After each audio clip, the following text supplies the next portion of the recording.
কক্সবাজারের খুবই জনপ্রিয় একটি রেসিপি চিংড়ি মাছের বালাচাও তৈরি করে দেখাবো একদম সহজ রেসিপিতে। আসসালামু আলাইকুম, কেমন আছেন সবাই? যে যেখান থেকে আমার ভিডিওটি দেখছেন সবার জন্য রইল অনেক অনেক শুভেচ্ছা ও ভালোবাসা। তৈরি করার জন্য আমি এখানে 2.5 কাপ চিংড়ি শুটকিকে খুব ভালোভাবে ধুয়ে পরিষ্কার করে নিয়েছি। একদম গরম পানি দিয়ে আমি শুটকিগুলোকে ভালোভাবে ধুয়ে নিয়েছি। এবার চুলায় একটি প্যান বসিয়ে তেলটাকে গরম করে নিয়ে 2 কাপ পেঁয়াজ কুচি দিয়ে দেব। পেঁয়াজগুলোকে এবার আমি বেরেস্তা করে নেব। চুলার আঁচটাকে মাঝারি হিটে রেখে পেঁয়াজ কুচিগুলোকে বেরেস্তা করে নিতে হবে। চুলার আঁচটা বাড়িয়ে দিলে কিন্তু বেরেস্তাগুলো মুচমুচে হবে না।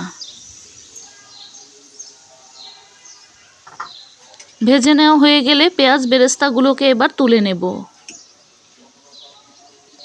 তেলগুলোকে খুব ভালোভাবে জড়িয়ে পেঁয়াজ বেরেস্তাগুলোকে তুলে নিতে হবে।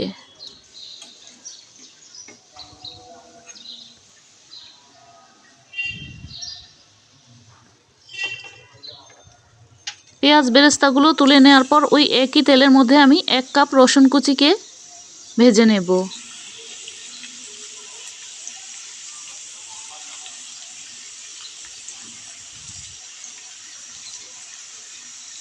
অনবরত নাড়াচাড়া করে রসুন কুচিগুলোকে ভেজে নিতে হবে।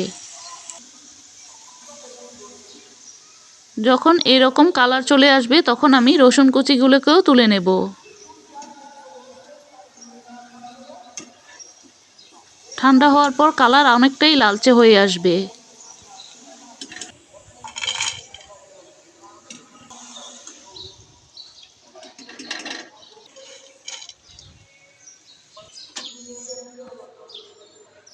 রসুন কুচিগুলো ভেজে নেওয়ার পর এবার ধুয়ে রাখা চিংড়ি শুটকিগুলোর সাথে আমি 1 চা চামচ লবণ দিয়ে দেব। ভালোভাবে মিশিয়ে নেব।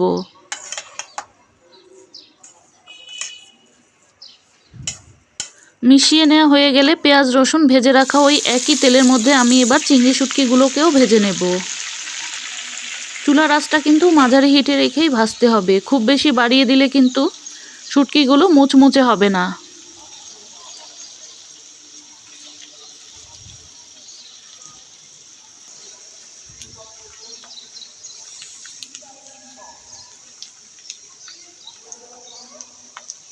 যখন এইরকম লালচে কালার হয়ে আসবে তখন আমি এবার চিংড়ি শুটকিগুলোকে তুলে নেব।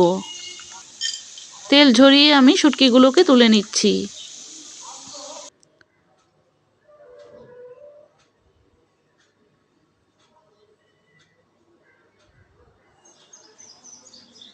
এবার 1 টেবিল চামচ তেলের সাথে আমি 2 চা চামচ মরিচের গুঁড়া, 1 চা চামচ লবণ দিয়ে একটু নাড়াচাড়া করে ভালোভাবে মিশিয়ে নেব।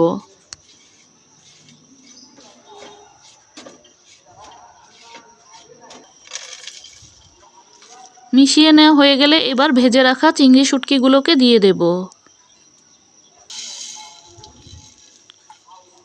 ভেজে রাখা রসুন কুচিগুলোকে দিয়ে দেব।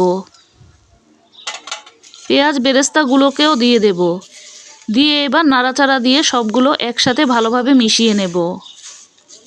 চুলার আঁচটাকে একদম লো হিটে করে আমি প্রায় 2-3 মিনিটের মতো এগুলোকে ভেজে নিয়েছি।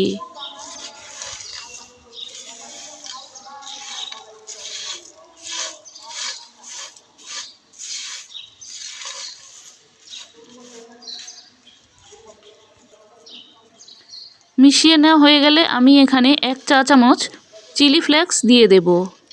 এতে করে ফ্লেভারটাও সুন্দর আসবে, খেতেও ভালো লাগবে। চিলি ফ্লেক্সটা দেওয়ার পর খুব ভালোভাবে মিশিয়ে নেব। এখন বালাচাওটা একদম তৈরি। এবার এটাকে গরম গরম ভাতের সাথে খেতে কিন্তু বেশ ভালো লাগবে। চাইলে একদম কাচের বয়মে ভরে দীর্ঘদিন সংরক্ষণ করে নরমাল ফ্রিজে রেখে খেতে পারবেন। প্রতিদিনই চেষ্টা করি একদম সহজ রেসিপিগুলো করে দেখানোর।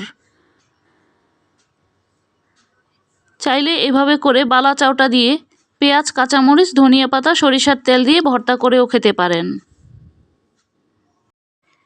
এই বালাচাওটা কিন্তু বাজার থেকে তাজা চিংড়ি কিনে নিয়েও তৈরি করা যায়। খেতেও কিন্তু ভীষণ মজার হয়।